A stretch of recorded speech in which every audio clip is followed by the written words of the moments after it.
오늘은 열왕기하 8장입니다.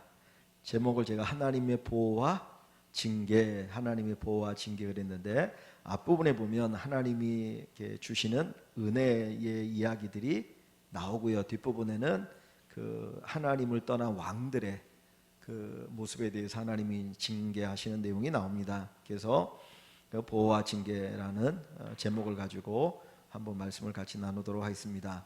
먼저 1번을 보시면 자, 엘리사가 수넴 여인을 위해 한 말은 무엇입니까? 자, 엘리사가 수넴 여인에게 뭐라고 이야기를 하는지 한번 볼까요? 1절 한번 같이 읽어봅니다. 엘리사가 이전에 아들을 다시 살려준 여인에게 이르되 너는 일어나서 내 가족과 함께 거주할 만한 곳으로 가서 거주하라. 여호와께서 기근을 부르셨으니 그대로 이 땅에 7년 동안 임하리라 하니 아멘. 자, 여기 보면 엘리사가 수넴 여인에게, 수넴이라는 것은 동네죠. 무슨 전주댁 무슨 댁 무슨 댁 하는 것처럼 앞에는 이제 동네를 얘기합니다. 수넴 여인에게 뭐라고 얘기합니까? 어딘가 가서 거주하라는 거죠. 지금 너가 살고 있는 이 땅을 떠나서 다른 데 가서 거주해. 가서 잠깐 살다가 와. 그 얘기하는 거예요. 왜 그렇습니까? 하나님이 이 땅에 기근을 내리실 거라는 거예요. 그런데 몇 년을?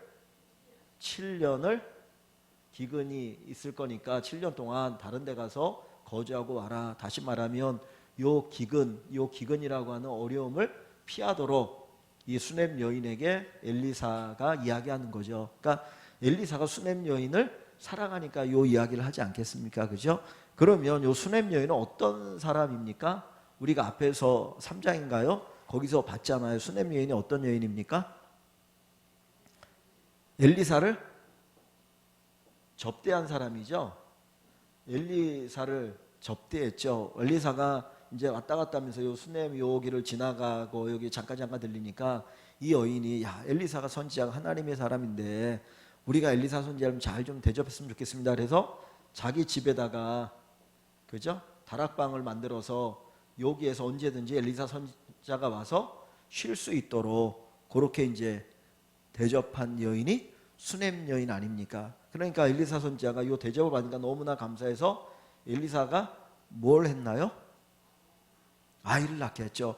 야, 그 자기 종 게하시에게 야, 이 집에는 내가 해줄 수 있는 게 뭐가 있겠냐 쭉 얘기를 하는데 수넴 여인은 뭐 특별히 안 해줘도 됩니다. 저 행복하게 잘 살고 있어요. 뭐 특별히 안 해줘도 됩니다. 그랬는데 게하시가 이 집에 자식이 없으니까 자식을 낳으면 좋을 것 같습니다. 그래서 이제 자식을 낳게 하죠. 그래서 아들을 낳죠. 근데 이 아들이 어떻게 됩니까? 추수할 땐가 갑자기 아이고 머리야 하더니 죽어요. 그러니까 수넴 여인이 엘리사를 찾아가죠. 엘리사를 찾아가서 내 아이가 죽었다고. 그래서 엘리사가 와서 이 아이를 살려주잖아요. 그러니까 이런 기적을 경험합니다. 이런 수넴 여인인데 이 수넴 여인에게 이제 기근이 올 때에 다른 곳에 가서 이 기근을 피할 수 있도록 이야기를 하거든요. 그런데 사실 7년이라는 기간 동안 아들을 데리고 어디 가서 있다가 오는 게 쉬운 거는 아니거든요. 왜냐하면 사람이 먹고만 살 수는 없잖아요. 솔직한 얘기로. 제가 보니까 연세가 드시면은 어디 새로운 지역에 이사해서 사는 게 힘든 것 같아요. 예전에 어디 요양원에 아주 한 달에 꽤 비싼 요양원을 이제 간 적이 있어요. 권사님들하고 이제 갔는데 진짜 좋아요. 제가 오는 길에 우리 권사님들 보세요. 권사님 혹시 돈 되시면 저희가 사시겠어요? 싫다는 거예요. 그냥 여기 살겠다. 사실 거기 훨씬 좋거든요. 근데 그냥 나 여기 집에서 사는 게 좋아. 그 이유는 여기에 사람들이 있잖아요. 같이 여태까지 살아왔던 사람들이. 근데 수넴 여인도 사실은 기근의 문제를 해결하기 위해서 떠나가서 기근을 피하는 건 좋은데 사람들을 떠나야 되는 힘든 어려움도 있거든요. 그러니까 가족을 데리고 가는데 그러나 엘리사 이야기에 순종하면서 떠나가는 거죠. 그러니까 여기 보면 이 수넴 여인의 순종도 있고 엘리사 선지자가 자기를 잘 대접했던 그 수넴 여인에 대해서 나름대로 이렇게 어떻게든지 보호하려고 하는, 은혜를 주려고 하는 그런 놀라운 축복이 있다는 거예요. 그러니까 이걸 보면 우리가 뭘 생각할 수 있냐면 하나님을 대접하면 하나님도 우리를 반드시 대접해 주신다는 거죠. 그러니까 우리 권사님들이나 집사님들이 하나님을 잘 섬겨 교회를 섬기시는 그것에 대해서 하나님은 어떻게든지 갚아주실 거예요. 그건 반드시 갚아주십니다. 그래서 제가 하는 드리는 말씀 가운데 그게 뭐냐면, 풀은 금방 자라요. 그죠? 풀은 금방 자라고 금방 열매가 있어요. 그러나 나무는 자라서 열매를 맺는 데까지는 몇 년이 걸리거든요.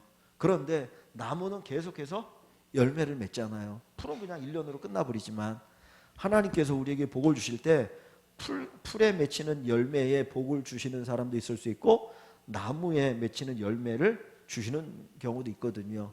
근데 만약에 권사님 같으면 둘 중에 어느 거를 택하시겠습니까? 나무가 낫지 않겠어요? 그죠? 그러니까 비록 금방 당장은 아니어도 하나님께서 계속해서 맺어주시는 열매를 누리고 사는 게 복이겠죠. 그러니까 하나님께서 반드시 우리가 수고하고 섬기는 것은 하나님 잊지 않으십니다. 그래서 하나님이 반드시 채워주실 거예요. 그래서 요 수냄 여인을 통해서 우리에게 그 깨달음을 주십니다. 근데 여기 보시면 자, 뭐라고 8장 1절 끝부분에 보면 이런 말씀이 있어요. 여호와께서 기근을 어떻게 하셨다고요? 부르셨으니, 기근을 이렇게 불러들이셨다는 거예요. 지금 이 이스라엘 땅에 하나님 기근을 이렇게 불러들이신 거죠. 그랬더니 어떻게 된다고요? 그대로 이 땅에 7년 동안 어땠다? 이만이라. 하나님이 하시고자 하면 어떻게 돼요? 반드시 되는 거예요. 하나님 말씀하시니까 세상이 존재하잖아요. 야, 빛이 있어라 그러니까 빛이 있고, 어둠이 있어라 그러면 어둠이 있고, 땅이 있어라 하면 땅이 있고, 하나님이 하시면 됩니다. 그러니까 여기에도 엘리사 선지자를 통해서 말씀하시는 것이 여호와께서 기근을 부르셨으니 그대로 이 땅에 7년 동안 임하리라. 하나님 부르시면 되는 겁니다. 하나님 부르시면 돼. 뭐든지 하나님 부르시면, 그죠? 그래서 주님이 하시면 다 되는구나, 다 되는구나, 이 부분들을 우리가 생각할 수 있게 됩니다. 자, 두 번째로 2번 문제를 한번 보시면, 자, 수냄 여인이 7년 후에 이제 돌아왔어요. 7년 동안 살다가 돌아왔는데 7년 후에 어떻게 자신의 땅을 돌려받게 됩니까? 7년 동안 수냄 여인이 이 집을 떠났잖아요. 이 떠나서 살아가니까 그 7년 동안 주인 없이 있는 땅이니까 누군가 거기에서 어떻게 하겠습니까? 뭐 농사도 짓든지 그러면서 살지 않겠어요? 그러니까 그랬는데 7년 후에 어떻게 그 땅을 돌려받게 됐는가 한번 보겠습니다. 자, 2절부터 한번 볼게요.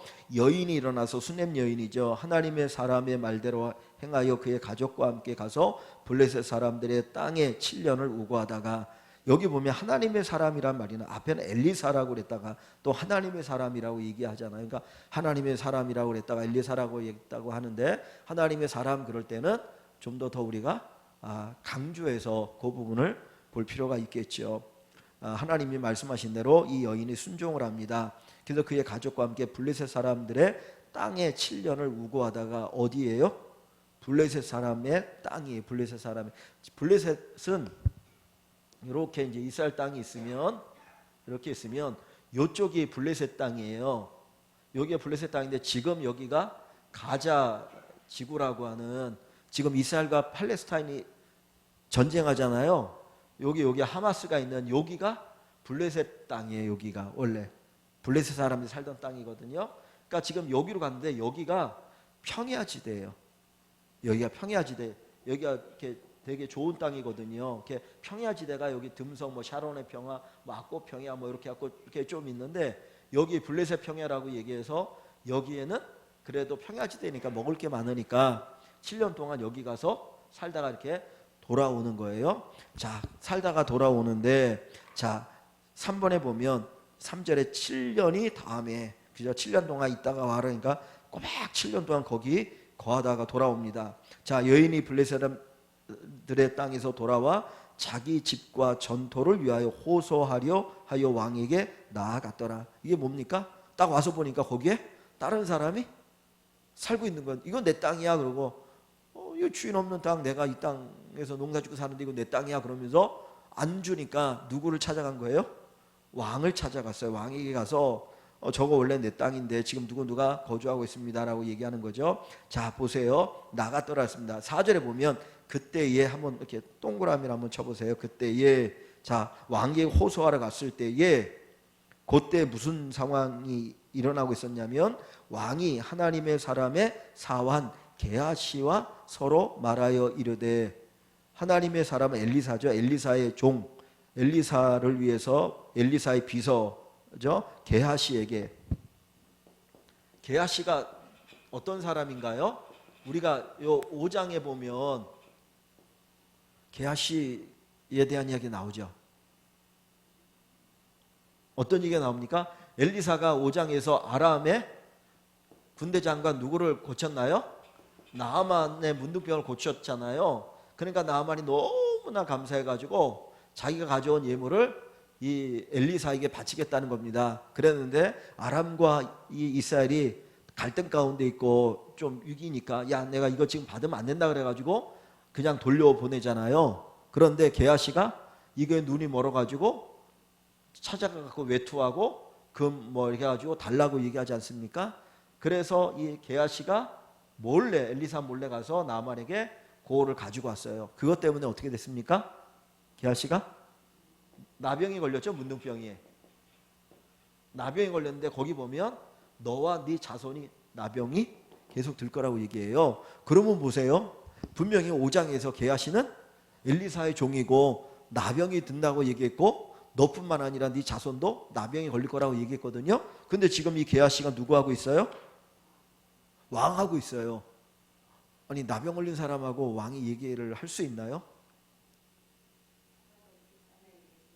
네. 그러니까 이거는 그 나만 장군을 고친 그 사건 이전에 있었을 거다라고 보는 것이 맞겠죠. 그죠? 그러니까 이 5장 이전에 어느 순간에 있었던 사건이에요. 그래서 4장에 보면은 이렇게 가뭄이 들어가지고 먹을 게 없으니까 이렇게 선지자 생도들이 밖에 나갔다가 뭡니까?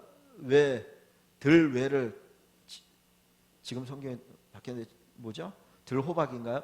이거를 따가지고 왔다가 그 안에 국을 끓였는데 독이 있어가지고 막 죽는다고 난리치지 않습니까? 그래서 가루를 딱 벗더니 독이 사라져서 먹었잖아요. 그리고 빵 뭐 100개를 가지고 뭐 이렇게 요런 기적이 있거든요. 그러니까 기근의 때의 이야기가 4장 끝에 나오는데 그 사이하고 5장 나아만을 고치는 사건 그 사이 요때 기근에 요 이야기가 있을 것이다라고 봐야 되겠죠. 그죠?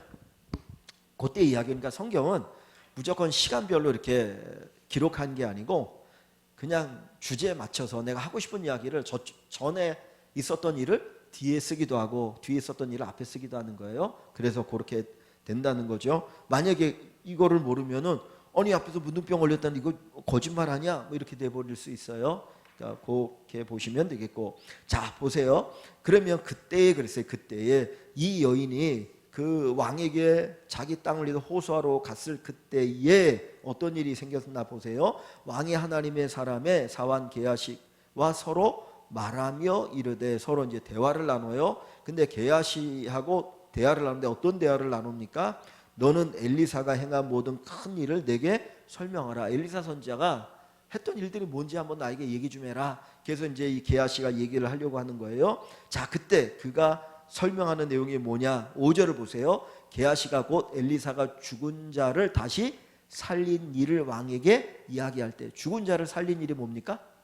요 수넴 여인의 아들을 살린 거잖아요. 요 이야기를 딱 하고 있는데 그때 이 여인이 들어와가지고 왕에게 내 땅을 좀 돌려주십시오. 이 얘기를 하고 온 거예요. 자, 그랬더니 보세요. 이야기를 그때에 그 다시 살린 아이의 어머니가 수넴 여인이죠. 자기 집과 전토를 위하여 왕에게 호소하는지라. 게하시가 이르되 게하시가 그 여인을 봤잖아요. 보니까 아, 저 여인이 바로 수넴 여인이구나 하는 걸 안 거예요. 그래서 내주 왕이여 이는 그 여인입니다. 저는 그의 아들이니 곧 엘리사가 다시 살린 자니이다라고 딱 얘기를 하는 거예요. 그랬더니 그 이야기를 들은 왕이 그 여인에게 물음에 여인이 쭉 설명합니다. 엘리사 선지자가 기근이 들 거니까 7년 동안 다른 곳에 가서 살다가 오라고 해서 제가 다른 곳에 살다 왔는데 와서 보니까 어떤 사람이 내 땅에서 농사를 지면서 내 거라고 주장하는데 이거는 저의 것이니까 다시 돌려주십시오. 이 얘기를 하는 거죠. 그래서 왕이 그를 위하여 한 관리를 임명하여 이르되 이 여인에게 속한 모든 것과 이 땅에 떠날 때부터 이제까지 그의 밭에 소출을 다 돌려주라 하였더라 그랬어요. 뭐예요? 땅을 어떻게 하라고요? 돌려주라고. 근데 땅만 돌려주라고 그랬나요? 그동안 농사 지으면서 네가 했으니까 네가 먹을 거 남기고, 보통 남의 밭에 가서 소작을 하면 얼마씩 내야 되지 않습니까? 그러니까 그것도 내라는 거예요. 그래서 돌려받을 수 있었던 것이죠. 그러니까 만약에 이 여인이 왕에게 막 달려가가지고 나 너무 억울합니다. 내가 잠깐 몇 년 동안 집을 비웠고 우리 동네 우리 그 논을 밭을 비웠는데 왔더니 다른 사람이 거기에 사면서 자기 거라고 우겨서 내가 이거 못합니다. 그러면 왕이 귀찮으면 모른 척할 수 있거든요. 그런데 딱 왔는데 마침 게하시가 왕하고 자기에 대해서 이야기를 하고 있으니까, 그리고 엘리사 선지자가 자기를 축복한 이야기를 하니까 이 왕도 그걸 외면할 수가 없었던 거예요. 그죠? 그러니까 여기 보시면은 뭐에 대한 이야기 합니까? 때 그러잖아요. 그때에. 그죠? 그러니까 하나님께서 진짜 이 여인에게 엄청나게 복을 주시는 거예요. 그죠? 엘리사 선지자를 통해서 아이를 낳게 하고 애가 죽었을 때 살려주시고, 그리고 기근 때에 피할 곳으로 인도하시고, 돌아왔을 때 땅을 못 찾을 수 있는데 그 땅을 찾을 수 있도록 또 하나님이 게하시가 그때 거기 가서 이야기하게 하시고, 그러니까 모든 과정 속에 뭐가 있습니까? 하나님의 섭리가 여기 있어요. 그러니까 하나님이 복 주시는 사람은 그 과정 속에서 하나님의 축복을 받게 됩니다. 그래서 하나님이 이 여인에게 이렇게 하나님이 역사하시는구나. 근데 단 한 가지잖아요. 그죠? 그가 하나님을 사랑해서, 사실 엘리사 선지자 뭐 특별히 사랑할 이유가 어디 있습니까? 하나님 안 섬기면 엘리사 선지자가 뭘 하든지 관심이 없잖아요. 그런데 하나님을 섬기니까 그 하나님의 사람 엘리사 선지자가 복음을 전하고 어떻게든지 하나님께로 사람들을 이끌어가려고 하는 그 모습이 너무나 귀하니까 그냥 가지 마시고 우리 집에 언제든지 오셔서 거하십시오. 그리고 딱 준비할 때 하나님 그게 너무 기뻤던 거예요. 그죠? 그래서 그것을 하나님이 축복하시는구나 하는 것을 보게 됩니다. 그래서 우리가 섬길 때마다 베드로에게도 주님이 말씀하셨지만, 우리가 주님을 섬기고 고난한 것에 여러 배를 주님이 갚아주실 것인데, 우리가 그것들을 기억하면서 주님 섬기시고, 혹시 지금 아니어도 나중에 주님이 때가 되면 또 풍성하게 채워주시는구나 하는 부분들을 우리가 깊이 생각할 수 있으면 좋겠습니다. 자, 3번으로 가봅니다. 그리고 이 사건이 이제 딱 끝나고 나서 두 번째 사건이 일어나는데요. 자, 엘리사가 다메섹에 있을 때, 다메섹은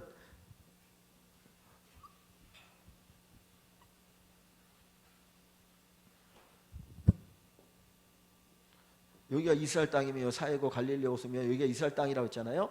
요 위에가 아람이라는 나라가 있는데 다메섹이 여기 있어요. 여기 이제 다메섹.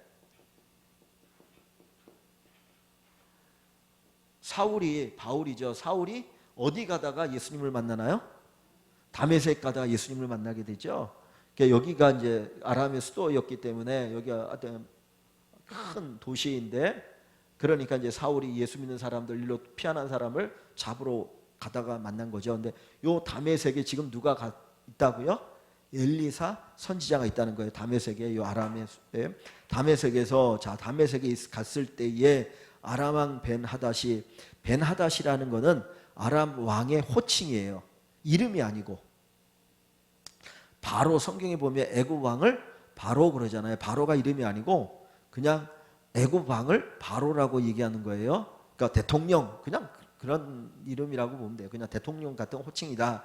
그래서 이 아람의 왕은 벤하닷이라고 부른다. 근데 벤하닷이 병이 들었어요. 그래서 왕에게 들리기를 이르되 하나님의 사람이 여기 이르렀다 하니, 그러니까 엘리사 선지자가 이 다메섹에 왔다고 하니까 이 왕이 하사엘, 자기의 신복 하사엘에게 너는 손에 예물을 가지고 와서 하나님의 사람을 맞이하고 내가 이 병에서 살아나겠는지 그를 통하여 여호와께 물으라. 지금 뭘 물어보라고요? 내가 이 병이 나을지 안 나을지 그거 물어보라는 거예요. 그걸 물어보라고 이야기합니다.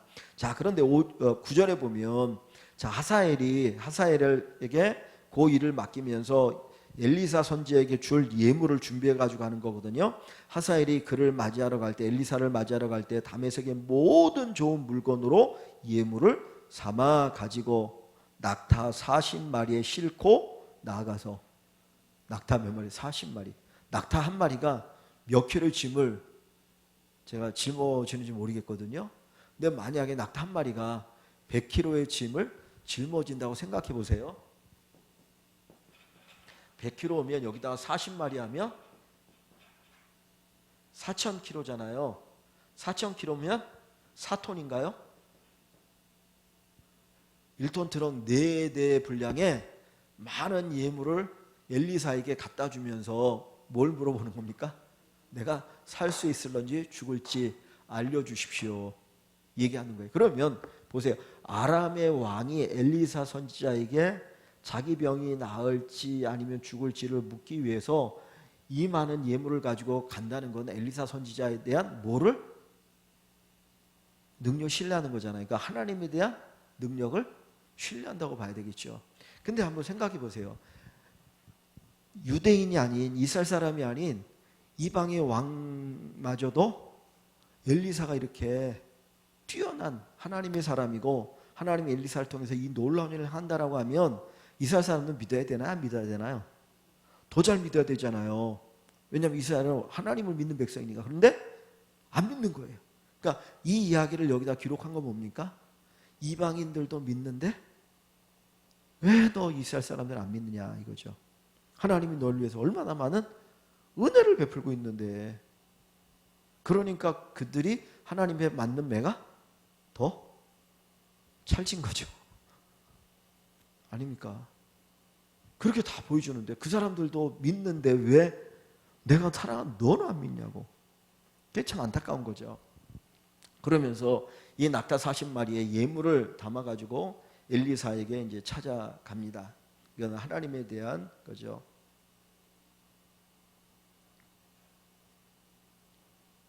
자, 그렇게 보면, 자, 그것에 대해서 이 엘리사가 그 이야기를 듣고 이 왕 베나닷에 대해서 어떤 예언을 합니까? 10절 한번 볼까요? 10절을 보시면, 자, 엘리사가 이르되 너는 가서 그에게 말하기를 왕이 반드시 나으리라. 그냥 나을 거야 그게 아니라 반드시 나으리라고 해서 반드시 낫는다. 확신이죠. 하나님의 말씀은 그냥 그대로 선포하는 거예요. 자, 그런데 그 뒤에 보면 그러나 여호와께서 그가 반드시 어떻게 한다고요? 죽으리라 내게 알게 하셨느니라 하고 그랬어요. 그 병은 낫지만 반드시 죽는다. 되게 당연한 얘기 아닌가요? 어떻게 보면. 근데 즉 이야기는 뭡니까? 병 때문에 죽는 거는 아니라는 거죠. 병 때문에 죽는 건 아니다. 너 죽을 건데 병 때문에 죽는 건 아니다 라고 이야기합니다. 자, 그리고 나서 5번째 질문 한번 볼게요. 엘리사가 그 이야기를 하고 하사엘을 뚜렷게 똑바로 쳐다봅니다. 그리고 갑자기 눈물을 흘려 울어요. 그 이유가 뭔가 한번 볼게요. 자, 어디 보시냐면 11절입니다. 자, 하나님의 사람이 엘리사죠. 또 엘리사를 하나님의 사람이 그랬어요. 하나님의 사람이 그를 하사엘, 이 베나닷의 신복인 하사엘을 네 부끄러워하기까지 그의 얼굴을 쏘아보다가 그냥 계속 뚜렷하게 쳐다보던 거예요. 그냥 막 쳐다보니까 나중에는 부끄러워가지고 얼굴을 이렇게 숨기려고 하는, 얼굴을 돌리려고 하는 기까지 쏟아봐가 그 다음에는 어떻게 해요? 갑자기 또 울어요. 그러니까 하사엘이 깜짝 놀라가지고 내 주여 어찌하여 우십나이까? 왜 우십니까? 갑자기 왜 우십니까?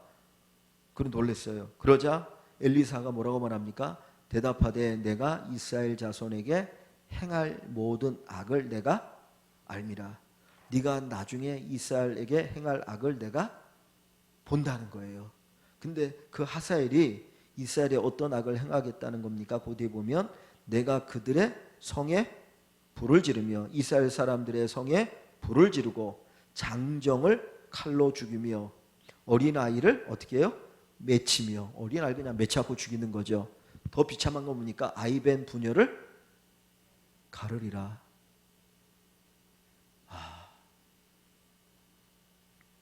얼마나 비극적입니까? 하사엘 네가 그 일을 하게 될 거다라고 얘기를 합니다. 그러니까 이런 거를 하나님이 딱 알게 하시니까 눈물이 나올 수밖에 없잖아요. 왜 이런 일이 이스라엘 땅에 일어나게 됩니까? 이유는 한 가지, 그죠? 하나님을 떠났기 때문에. 이스라엘이 하나님을 떠나니까, 하나님이 보호를 거두니까. 지금도 그렇죠. 유대인들이 일반적으로 보면, 예, 예. 그러니까 지금도 예수 믿는 사람들이 쩍쩍, 그 사람들은 하나님 믿는다고 하지만 예수는 안 믿고, 그리고 유대인들 가운데 하나님 안 믿는 무신론자도 엄청나게 많아요. 거기 가면. 네. 그러니까 그렇게 된다는 거예요. 자, 그랬는데 한번 보세요. 어디 가서 보시냐면 15절 한번 봅니다. 15절 가보면 아까 죽으리라 그랬죠. 제가 아까 10절에서 죽을 거다. 네가 이제 반드시 이제 왕이 죽는다 그랬는데 15절에 가보면 그 이튿날 하사엘이 이불을 물에 적시어 왕의 얼굴을 덮으며 왕이 죽은지라 그가 대신하여 왕이 되니라. 누가? 하사엘이 왕을 죽이는 거예요. 지가. 근데 이게 열왕기상 19장에 엘리야 선지자에게 하사엘을 왕으로 세우라고 하나님이 말씀하셨어요. 이미. 그래서 하사엘이 그 예언에 따라서 왕이 되는 거예요. 이 가정이. 근데 보시면 자, 아까 보세요. 지금 이 하사엘이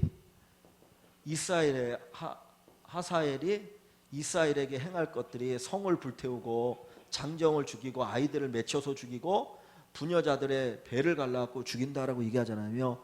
엄청난 비극이잖아요. 그러니까 완전히 어느 한 성을 정복했을 때, 전쟁해가지고 그 성을 정복했을 때 완전히 그 성을 완전히 그냥 막 도륙하는 거죠. 근데 이런 일이 어떻게 있느냐? 근데 성경에 이 부분에 대해서 이 뒤에 보면 나온 게 없는데 우리가 추측할 수 있는 게 뭐냐면 여기 열왕기하 6장에 보면 사마리아 성에 기근이 들었잖아요. 먹을 게 없잖아요. 그래서 나귀 머리가 몇 세겔이라고요? 80세겔. 그러니까 320세겔, 320일을 일해야 먹을 것도 없는 나귀 머리 하나를 살 수 있다 그랬잖아요. 그러니까 엄청난 기근이 있네요. 근데 이 사마리아 성이 어디냐면 수도인 거예요. 수도. 서울. 북이스라엘 서울이란 말이에요. 그러면 보세요. 여기에가 딱 이 아랍 군대에 의하여서 문을 닫아놓고 모두 들어오지 못하고 나가지 못하고 여기에 먹을 것이 없어가지고 이런 상태라면 이 주변에 있는 성읍들은 어떻게 되었겠습니까? 그죠? 여기에다가 왕에게 지금 항복을 요구하지 않겠어요? 야, 너희 항복해라. 그래야 산다? 항복을 하는 거야. 그러면 어떡합니까? 이쪽에 있는 성의 사람들을 잡아다가 하나씩 하나씩 죽이면서 봐라, 너 항복 안 하면 여기 사람들이 죽을 거야. 이렇게 되지 않겠어요? 그냥 여기 있는 사람들한테 먹을 거 다 주고 마음대로 살게 하고 내가 야 너희 항복해라 그러면 항복합니까? 안 하지. 왕이니까 요 온 백성들이 고통을 당하는 거를 자꾸 보게 하고 이야기해야 그래야 항복하지 않겠어요? 그러면 요 때에 이런 일들이 충분히 일어났겠구나 생각할 수 있잖아요. 그러니까 6장에서 사마리아 성에 먹을 거 없이 이렇게 됐을 때 이 주변은 얼마나 초토화되었을까도 충분히 생각할 수 있겠다. 그러니까 6장의 그 사마리아 성이 그걸 보면 이 일이 이루어지고 있는 것을 우리가 충분히 상상할 수 있겠구나.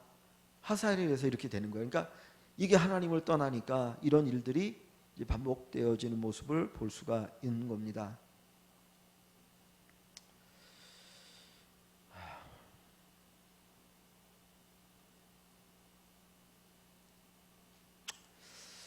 예. 자, 그 다음에 그 밑에 이제 왕들에 관한 이야기 한 2개, 3개 볼게요. 자, 6번을 보시면 유다 왕 여호람에 대한 평가는 어떻습니까? 이렇게 이제 이스라엘이 어려움을 당한데 남쪽이든 북쪽이든 하나님을 떠났기 때문이죠. 그러니까 하나님이 보호의 손을 놓으면 그렇게 될 수 있는 거예요. 그죠? 내가 막 떨어질 위기에 있는데 누가 나를 탁 잡아줬어요. 내가 그 사람을 신뢰하지 않아. 난 당신 없어서 살아도 돼. 살 수 있어. 그러면 만약 그 사람 딱 놓으면 어떻게 되는 겁니까? 낭떠러 떨어 죽는 거잖아요. 그러니까 그러니까 그걸 모르는 거예요. 그냥 하나님 손을 꼭 붙잡아야 되는데 붙잡지 않고 그냥 당신 없어도 난 살 수 있다. 그러니까 어디 한번 네 살아봐. 그러고 딱 놨더니 이제 이렇게 고통을 당하는 거예요. 그러니까 자, 그 다음에 이제 보시면 왕들입니다. 첫 번째가 6번에 보면 자, 유다 왕 여호람에 대한 평가는 어떠합니까? 여호사밧이라는 왕이 있어요. 여호사밧하고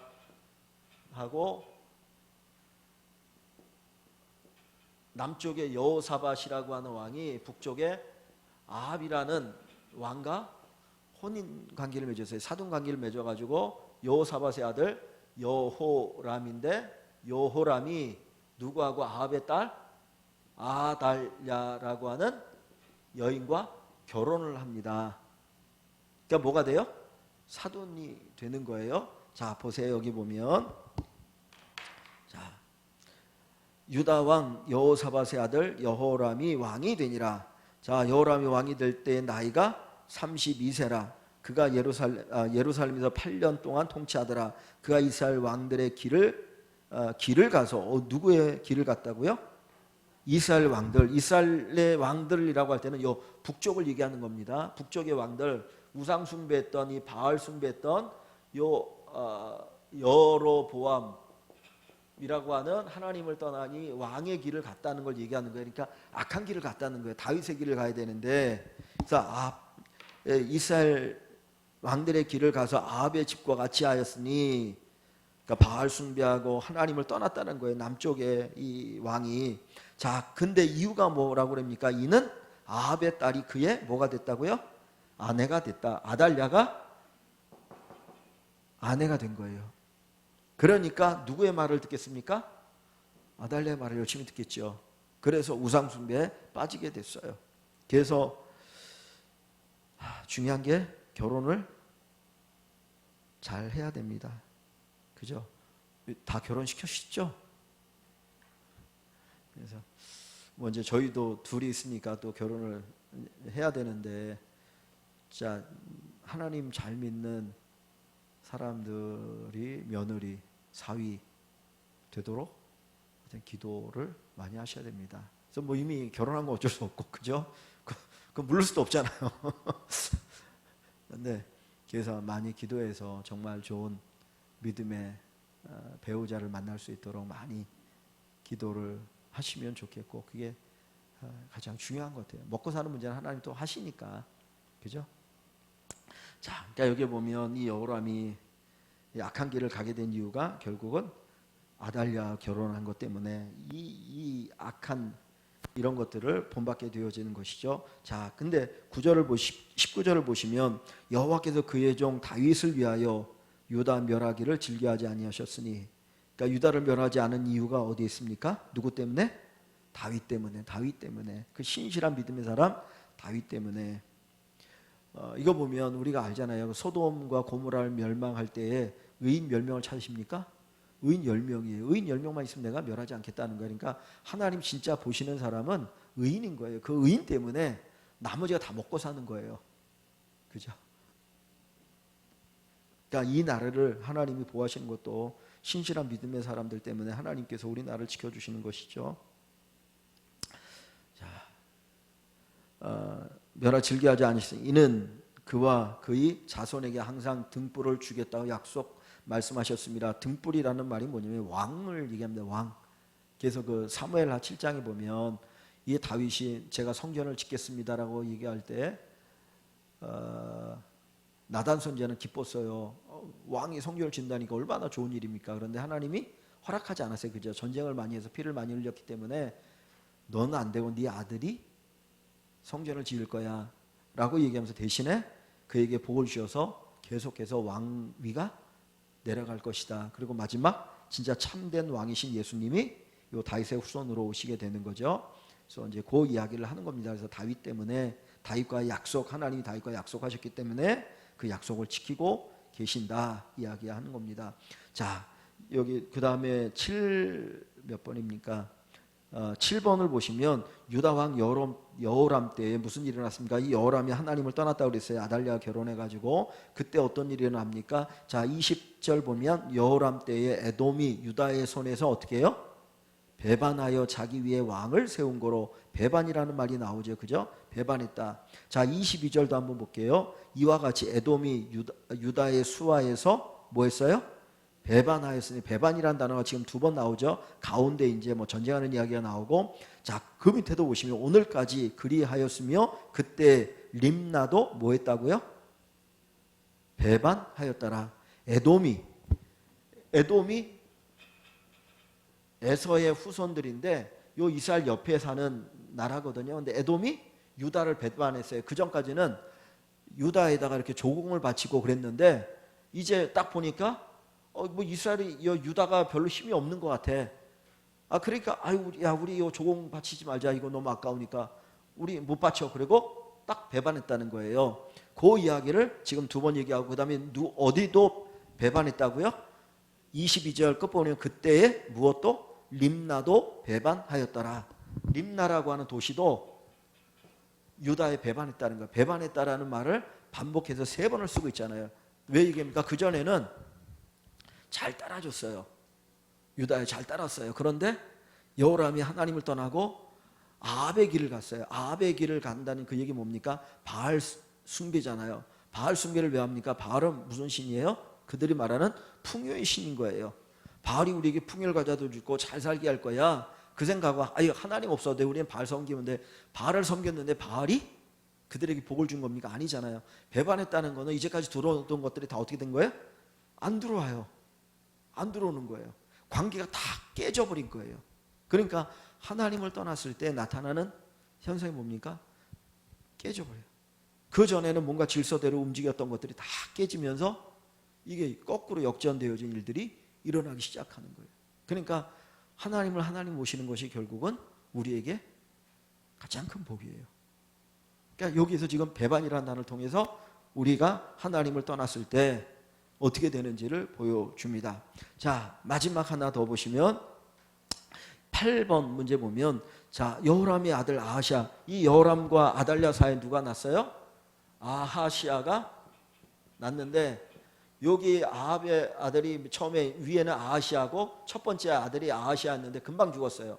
그 다음에 여호람이, 요람이라고 하는데 여호람이 왕이 됐는데, 요 아하시아가 여호람하고 같이 전쟁을 나갑니다.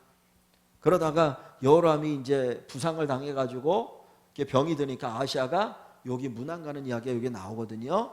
근데 보세요. 자, 어디 조금 가보시면 26절부터 보면, 자, 아하시아가 왕이 될 때 나이가 20세라. 아하시아가 왕이 됐는데 20살에 왕이 됐어요. 근데 몇 년을 왕 통치하나요? 1년 통치했어요. 1년 통치하고 죽었어요. 그냥 왕 되자마자 얼마 안 되고 죽었다는 거예요. 근데 이것도 개죽음이에요. 개죽음을 당하거든요. 자, 근데 그의 어머니의 이름은 아달랴라, 아합의 딸이라고 했습니다. 그래서 이스라엘 왕 오므리의 손녀인데 아하시아가 아합의 길로 행하여, 아하시아도 자기 아버지처럼 어떻게 해요? 아합의 길로 행하여 여호와 보시기에 악을 행하였으니, 우상숭배에 빠진 거예요. 하나님이 제일 싫어하는 게 하나님 사랑하지 않고 섬기지 않고 우상숭배하는 거잖아요. 다른 것, 하나님 대신에 다른 걸 섬기는 것, 이게 이제 적그리스도고 우상숭배인데, 자, 그는 아합의 집에 뭐가 됐어요? 사위가 되었습니다. 근데 우리가 생각하는 거는 사위는 말이 안 되잖아요. 그죠? 지금 자기 아달랴가 자기 어머니인데 아하시아가 무슨 어떻게 사위가 됩니까? 말이 안 되잖아요. 그러니까 여기서 우리 성경은 사위라고 번역을 했지만은 그런 사위 개념은 아니에요. 어떤 이런 관계를 얘기하는 건데, 아들인데 아합에 있어서는 외손자죠. 외손자가 되는 건데, 그러니까 이런 관계라는 걸 얘기하는 건데 그냥 사위라고 그렇게 번역을 한 거예요. 그렇게 보시면 됩니다. 자, 그래서 28절에 그가 아합의 아들 요람과 여호람, 자기 삼촌이죠. 외삼촌 여람과 함께 길랄 라못으로 가서 아람 왕 하사엘과 더불어 싸우더니, 왕이 될 거라고 했던 그 하사엘과 싸우더니 아람 사람들이 여람에게 부상을 입힌지라. 부상 입히고 나중에 이 전쟁 때문에 이 외삼촌 여호람을 문명 갔다가 여기 뒤에 보면 예후라는 사람에게 의해서 그냥 죽어요. 그냥 개죽음 당해요. 그러니까 하나님을 떠난 사람의 모습을 또 여기에서 보여줍니다. 그래서 앞에 부분에 보면 앞에는 누구에 대한 이야기입니까? 수냄 여인. 하나님을 사랑했던 수냄 여인에 대해서 끝까지 AS 해주잖아요. 그죠? 아이를 낳게 하고 아이가 죽으니까 AS 해주잖아요. 살려주잖아요. AS란 말을 써도 되나 모르겠는데 하여튼 끝까지 하나님 책임져 주시는 거죠. 그죠? 그리고 그 하나님의 역사 가운데 하사엘이라는 사람이 어떻게 가는가. 그래서 하사엘을 하나님이 뭘로 쓰시는 겁니까? 이스라엘의 징계 도구로 쓰는 거예요. 징계 도구로. 그들이 하나님을 떠나니까. 그래서 엘리야 선지자에게 할 때 엘리야 선지자에게 하나님께서 엘리사에게 기름 부어서 너의 제자로 삼고 하사엘에게 기름 부으라고 얘기하거든요. 또 에우를 얘기하거든요. 그래서 엘리사, 하사엘, 에우를 통해서 하나님이 하신다니까 먼저 엘리사를 통해서 말씀하시는 거예요. 말씀으로 야 니네 안 돌아오면 맞는다. 너희 잘못된 길로 죽는다. 엘리사를 통해 예언하셔요. 근데 그거 말 안 들으니까 누가 징계의 도구가 됩니까? 하사엘이, 요 아람 왕이 자기 왕 베나다를 죽이 자기 왕이 돼가지고는 어디를 침략을 해? 이스라엘을. 그런데도 그 어려움 속에서도 회개하지 않고 남은 거예요. 그러니까 그 다음에 누구를 통해서 하나님이 또 치시느냐? 징계하시느냐? 예후를 통해서. 그래가지고 요 아합의 손자들이 다 죽어버리고요. 아시아도 죽고 완전히 그냥 하나님이 싹 쓸어버려요. 그래서 예후에게 야 이제는 네가 나를 잘 섬기면 네 나라가 길게 줄게. 근데 또 이것도 말을 안 들어. 하여튼 엄청나게 말을 안 들어. 이게 인간의 본질인 것 같아요. 그러니까 하나님의 은혜가 있어야 제대로 하나님 믿고 섬기지. 아무리 막 이거 줘도 하나님의 은혜가 없으면은 그 은혜를 삼하지 않으면 또 지가 왕이 되는 거예요. 왜냐하면 그 자리에 올라가면 내가 왕이 되고 싶은 거거든요. 그래서 계속해서 이제 이런 슬픈 역사가 반복되어지는 걸 보여줍니다. 그래서 하여튼 저희들은 하나님의 은혜 속에 사는 것, 하나님의 은혜 속에 하나님의 보호를 누리고 살아가는 삶이 되어지고 우리가 결코 이 아합의 길, 이 북이스라엘 왕들의 길, 하나님이 아닌 다른 걸 섬기는 이 길을 걸어가는 일이 없도록 항상 우리가 깨어있기를 주님의 이름으로 축복합니다.